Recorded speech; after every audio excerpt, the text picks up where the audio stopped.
Di ko naman akalain na hindi ko rin inaasahan pa. Narito tayo ngayon upang matunghayan ang nagiinit, nagbabaga at talaga namang usap-usapan at nagtitrending na latest issue ni Ate Erica. Sa pagpapatuloy ng ating istorya ay nandito nga muli si Kalingap Val upang pag-usapan ang istorya at ang issue ni Ate Erica at ng kanyang kapatid na si Sheila May sa pagitan ng kanilang lolo at ng kanilang buong pamilya. Sa pagpapatuloy nga ay sinasabi nga dito ni Kalingap Val ang mga nai-involve sa pagbabanta kay Lola Miguel at sa pamilya na naiwan ni Ate Erica. Grabe at meron palang cheesy na pinag-uusapan sila Lola Miguel. Yan thumbnail ko bukas ini. Si Miss Admin ng Korea. Aba, wag ka naman mag-post sa Facebook mo na parang nagbabanta doon sa maglulo at maglula at hindi maganda yon. Hindi maganda yung magbabanta ka na baka maubos yung ipin. Huwag naman ganon. Hindi maganda yung ugaling gayaan. So, alam mo mga kalingap, meron tayong nakapasok na dyan, ng mga espiya. Spy sa kanilang group chat po. At lahat ng pinag-uusapan nila ay nasa atin na po lahat. Ang admin ito mga kalingap ay sa Incheon, Korea, Amy Tonya Cao Torres. Magandang morning sa iyo ha. Hindi ako kaaway dito. Tandaan niyo po. Hindi kaaway si Val Santos Matubang. Gusto kitang ma-meet ng maganda ini si... May asawa ka ba? Ma'am Torres? Tonyakaw Torres? Nasa Korea ka pala? Gulping mga Gina Pansa, admin ng Basod, Camarines Norte? Abay, meron pang... Ay, taga-Albay pala kayo. Bicolanong Maray. Sino pa po ini? Ay, aba! Iba dito, kilala ko wag naman ganong ang sama naman ng mga nyo. Ito, tulad nyo, ang mensahe nyo sa inyong tulad nyo, mga kalingap. Ay, grabe naman ini. Parang hindi makatao, Huwag naman ganyan. Pati si Lolo nyo. Pati si Lolo Miguel. Pagsasabihan nyo ng hindi maganda. Huwag naman ganon. Matanda na po yun. Huwag naman gayaan na pagsabihan ng hindi maganda yung si Lolo Miguel. Maawa naman kayo sa kanila.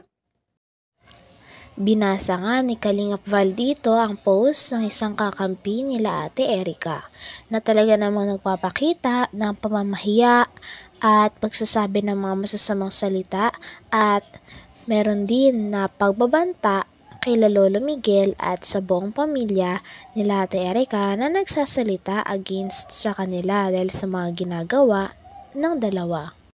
Maawa naman kayo sa kanila. Okay, good morning po sa ating lahat, mga kalingap at mga suking tigpaminaw. Tayo po live sa ating official YouTube channel, Val Santos Matubang, at tayo live ngayon, mga kalingap. Walang tulugan. Maaga pa naman ay. Maaga pa. Maaga pa po mga kaibigan. Ito po ang minsay mga kalingap, mga kaibigan. Basahin ko saglit Nakapost sa kanyang social media Facebook account. Make it sure na may ebidensya ka at baka warrant of arrest ang darating sa iyo. Make it sure na may ebidensya ka at baka warrant of arrest ang darating sa iyo. Mark my word. Gusto naman ang singiso ng bihay. Kayo ang sumira sa sarili ninyong pamilya at buhay. We'll see you in the court. Bakit mga court ang sinasabi mo dito? Miss Antonia Torres. May korte ka ba? Ay, may korte ata ito ay. Huwag naman ganon. Tinatakot mo si tita? See you on the court. Anong kaso nila? Anong kaso nila? Sir, ang kaso nila, Mr. Matubang, ay nangungulimbat ng kwarta. Aninong kwarta, sir? Sa mga sponsor. Mga sponsor pala, tapos kakasuhan nindo. Kasuhan nyo! Huwag dyan sa social media. Yan ay pananakot ito. Ebidensya ko na ito mga kalingap po. Ebidensya ko na ini. Ala kayo. Mali yan ganito ang pananakot sa social media. I-delete mo yan. Yan mali yan. Yan po ay pananakot sa social media sa isang mahirap na pamilya. Yan make it sure na may ebidensya ka at baka warrant. Sabi pa nga sa post na ito ay sila Lola Miguel daw talaga ang nagsira sa kanilang mga pangalan. At sabi pa nga na we will see you in court. Ibig sabihin nito ay may balak nga magsampa ng kaso ang kabilang panig na mga kakampi ni Ate Erica kay Lolo Miguel. Talagang sabi nga ni Kalingap Val ay hindi daw sila natatakot dito dahil kung ano ang katotohanan ay yun naman talaga ang mananalo. Ito ang pananakot sa social media, i-delete mo yan. Yan mali yan. Yan po ay pananakot sa social media sa isang mahirap na pamilya. Yan make it sure na may ebidensya ka at baka warrant of arrest ang darating sa iyo. Mark my word. Tapos nangisi. Kayo ang sumira sa sarili ninyong pamilya at buhay. We'll see you in the court. Ano yan? Pananakot ba yan sa kanila nila tita at Lolo Miguel?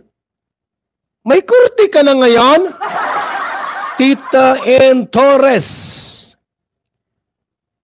Mga kaibigan, ako po ay hindi po nagbibiro. Binabasa ko lang.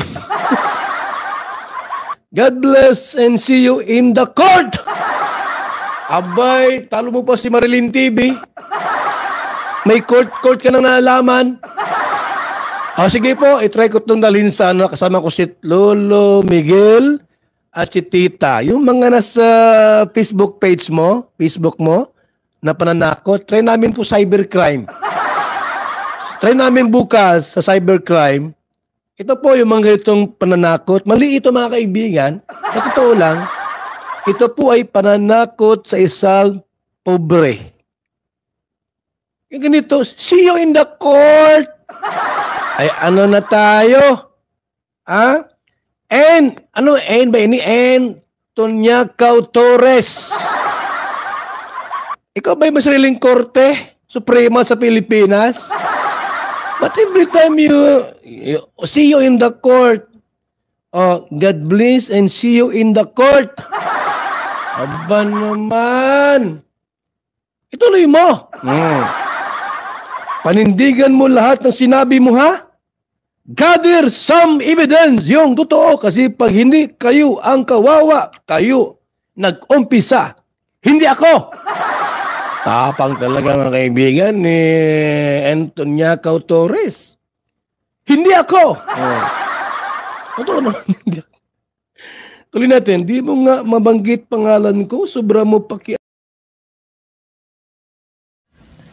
Hanggang dito na lamang muna ang ating nag-iinit, nagbabaga, pinag-uusapan at talaga ng mga nagtitrending na latest issue ni Ate Erica. Maraming salamat sa inyong panonood.